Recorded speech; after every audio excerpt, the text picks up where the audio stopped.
Section 9.3.1 Databases and SQL Injection. Part 1. A database is a computer program designed to store lots of data in such a way that finding and retrieving any one piece of data is more efficient than it would have been if you simply dumped the data in a file with no organization. Databases provide a key advantage to other forms of data storage because entering and retrieving information about the 1 millionth event or person will not take much longer than entering and retrieving information about the first event or person. Many industries use databases so they can easily create reports, invoices, search results, and much more. Here are some examples: concert ticketing, banking records, airline reservations, online stores, school records, sports league stats, social media accounts, and water utility usage. You have probably used or seen a spreadsheet created by products like Google Sheets or Microsoft Excel.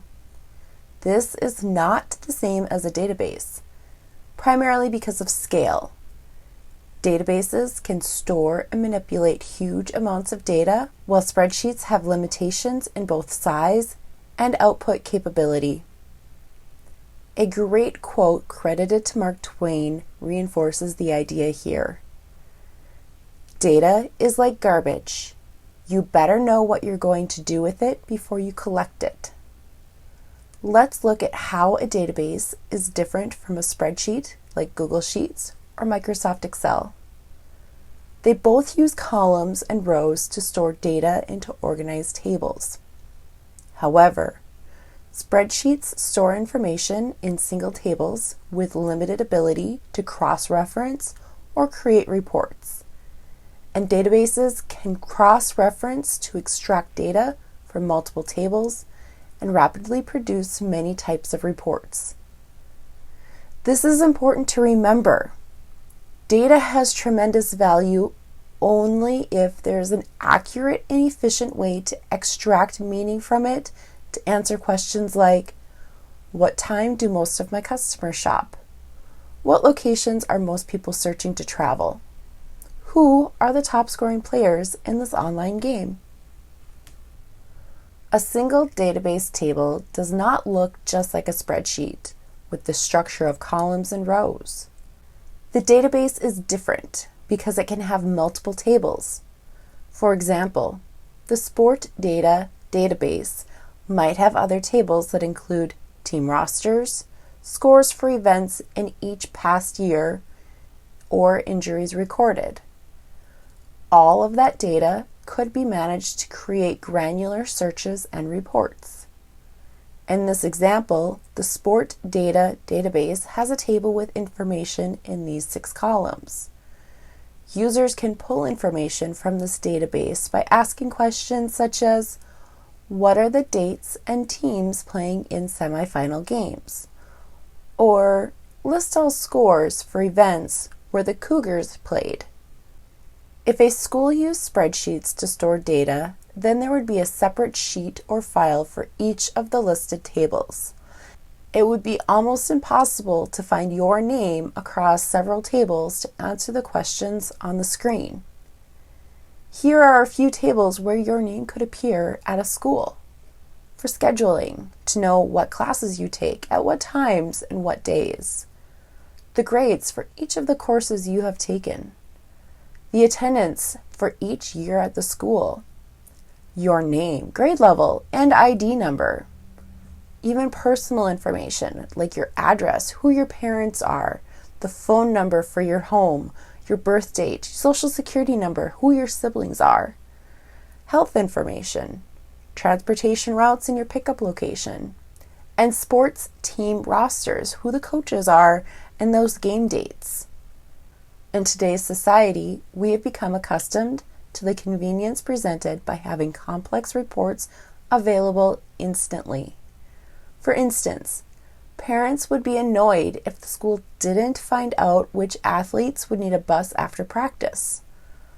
Or if there was a disaster nearby, the personal information records can be easily searched to determine which student homes were affected. Data has made our lives easier, safer, and richer because we can easily access it through databases. Database software does the hard work of organizing, storing, and extracting data in a database.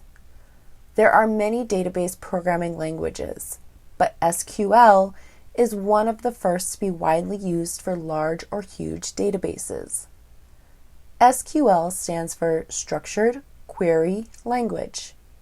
This computer programming language was created for database tasks such as searching, updating, and extracting large amounts of data. A query is a method to get data from a database. Query is the term used by most database languages to describe a search. SQL and other languages use a specific query syntax. For an SQL database, the query must be structured according to the SQL language syntax. In the black box, the query asks for all data from the sport data database. The SQL syntax is set up for select what from what database name and where is your condition. Remember, in computing, the asterisk character is used as the wildcard. It represents everything. This section will take a very basic look at SQL queries and then examine how they can be abused for SQL injection attacks. However, it is good to learn a bit about this because there are many interesting and well-paying careers in database management and SQL programming. At first look, SQL injection can seem overwhelmingly complicated, but the first step is to understand the basic language of an SQL query. There are certain keywords that must be used in the proper order. Once you know this basic information, it can become easier to figure out how to hack it. A conditional SQL query is when the query pulls data only when the condition is met. So you select column 1, column 2 from a specific table name and give it a condition.